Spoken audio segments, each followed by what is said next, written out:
두 번째로 죄 사함의 권세를 가지고 그 예수님을 모시고 산다는 것은 어떤 의미가 있는가? 본문 19절과 20절 말씀입니다. 함께 읽어볼까요? 시작.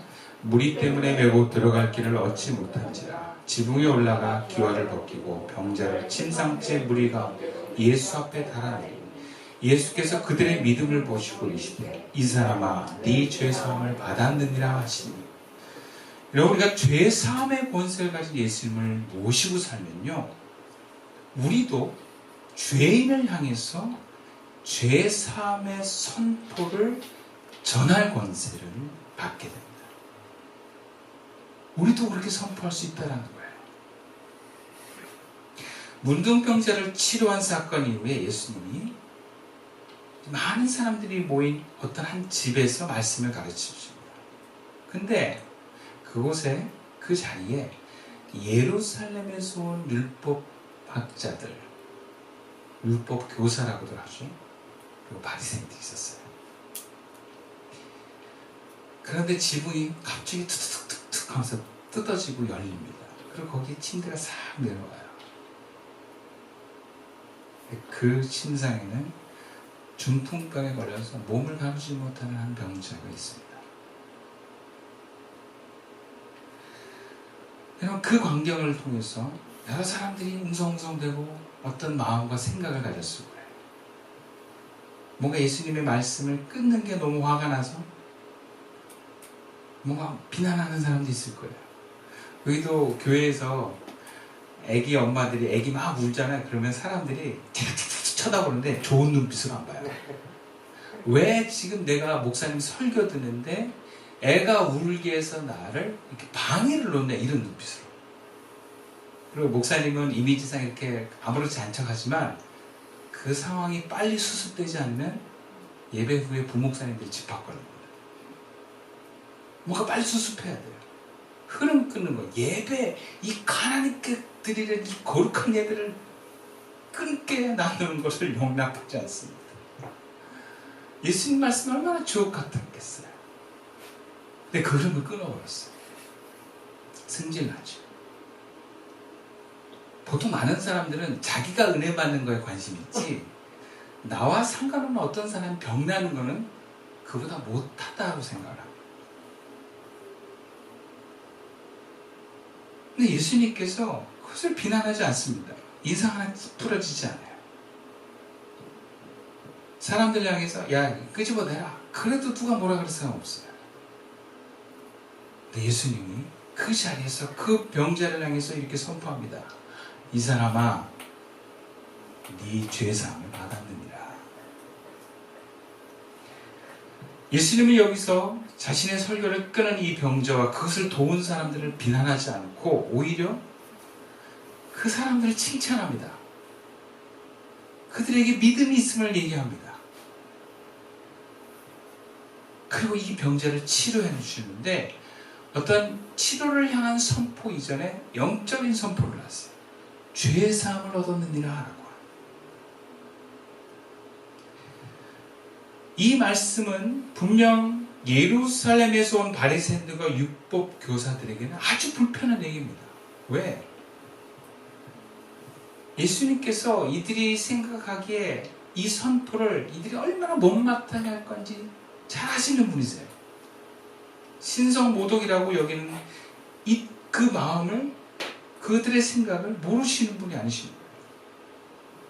근데 예수님이 지금 이 순간에는 주의 영의 감동을 받아서 선택한 그 메시지는 중풍병자를 향해서 죄 사함의 선포라는 것이 아주 놀라운 일들이에요. 그래서 죄 사함을 받았니라는 말씀의 내용을 조금 더 우리가 살펴보면 문법적으로 이걸 신적 수동태다라고 해요. 그러니까 풀어서 얘기하면 하나님이 너의 죄를 사해 주셨다, 이런 얘기예요.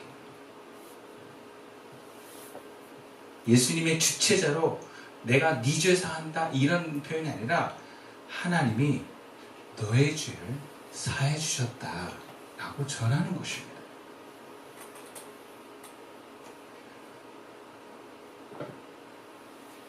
지금 이 예수님이 선포하신 것은 하나님의 감동에 의해서 선포하신 것입니다.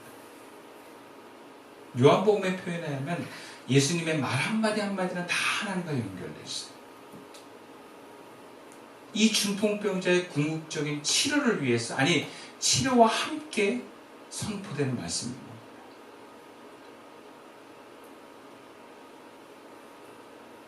어쩌면 영적인 세계에서는 죄의 사함을 받는 것과 병이 나는 것은 똑같은 것으로 볼 수도 있습니다.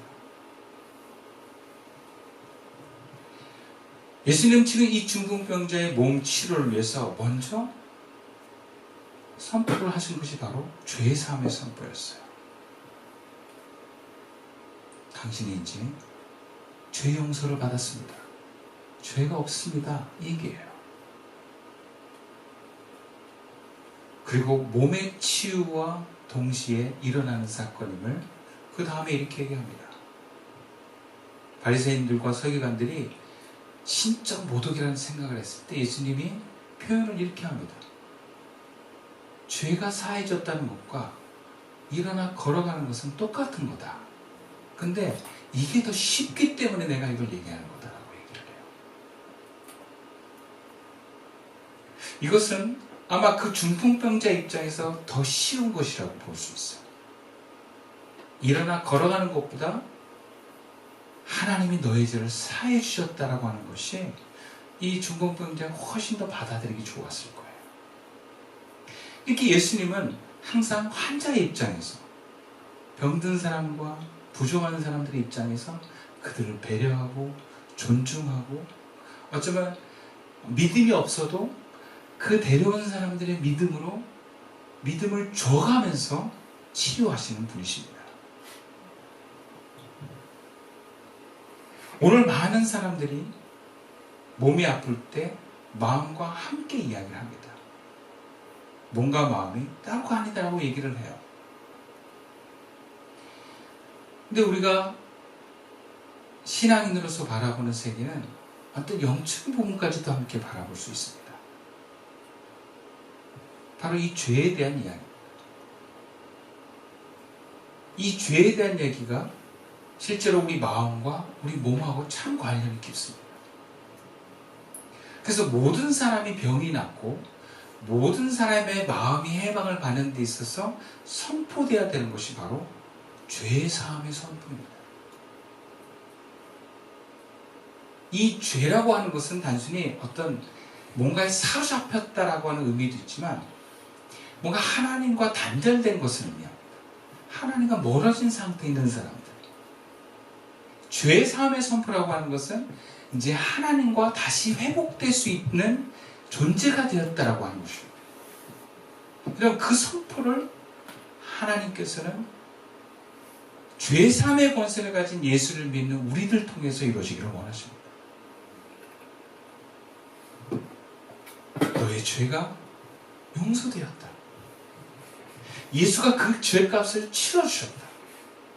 그러니까 그 예수가 너의 죄를 담당하셨다는 걸 네가 믿으면, 받아들이면 네가 하나님께 나아갈 수 있어라는 거죠. 여러분, 우리가 하나님께 나아가는 것이 회복될 때 우리의 모든 몸의 질병과 마음의 질병은 우리를 사로잡을 수 없는 줄로 믿습니다. 그 죄사함의 선포가 우리를 통해서 이루어지길 원하세요. 여러분 주변에 조금만 봐도 얼마나 많은 사람들이 하나님과 막혀있고 하나님과 단절되어 있는가를 알게 됩니다. 아니 우리 자신도 뭔가 이 분노와 죄와 어둠에 휩싸였을 땐 하나님과 멀어질 때가 있어요. 자기도 모르게 막 뭔가 막 심장이 너무 막 쿵쾅쿵쾅거리고. 근데 많은 사람들이 우리를 포함해서 정말 죄로 하나님과 단절돼 있어요. 그러니까 생명의 근원 되시는 하나님으로부터 생명이 흐르지 않습니다. 사랑의 근원 되시는 하나님으로부터 사랑이 흘러가질 않아요. 여러분, 이 모든 것을 회복하는 데 있어서 가장 중요한 선포가 바로 이것입니다. 하나님은 우리의 죄를 용서해 주셨습니다. 하나님은 당신의 죄를 용서해 주셨습니다.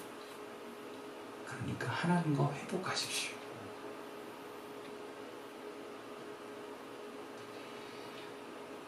우리가 그런 마음과 그런 시선으로 상대방을 보면 상대방의 어떤 하나님과의 막혀있는 것들이 그렇게 부담이 안 돼요. 오히려 그걸 도와주고 싶은 마음이 생겨요. 그런 사람의 이야기를 들어줄 수 있는 마음이 생겨요. 그런 사람을 위해서 기도하게 됩니다. 그리고 그런 사람에게 말을 할 수 있게 됩니다. 용기의 말, 위로의 말. 괜찮아. 하나님이 당신을 사랑하십니다. 당신 어둠의 영에 사로잡혀 있는 그 죄된 모습이 아니라 그것을 용서받아서 거룩한 당신을 내가 바라봐 주는 것입니다. 그럴 때 그 사람은 해방됩니다. 하나님과 만날 수 있게 되는 길이 열리게 되는 것입니다. 근데 참 우리가 항상 그런 사람들을 마주하는 기회들이 있는 것 같아요. 가정에서도 직장에서도 어떤 우리 사회 속에서도 뭔가 부정한 사람 많아요. 일반적으로 다 밀어내고 싶은 사람들. 우리도 못마땅해서 좀 말 안 했으면 하는 사람들. 근데 여러분, 죄사함의 권세를 가졌다는 것은 그런 사람이 괜찮다는 거예요. 그리고 그 사람의 막힌 부분, 죄가 뭐겠어요? 하나님과 멀어지고 하나님과 끊어진 거 아니겠어요? 그거를 연결시켜주고 회복시켜주는 것이 그 사람의 죄로부터 놓여지도록 하는 거예요.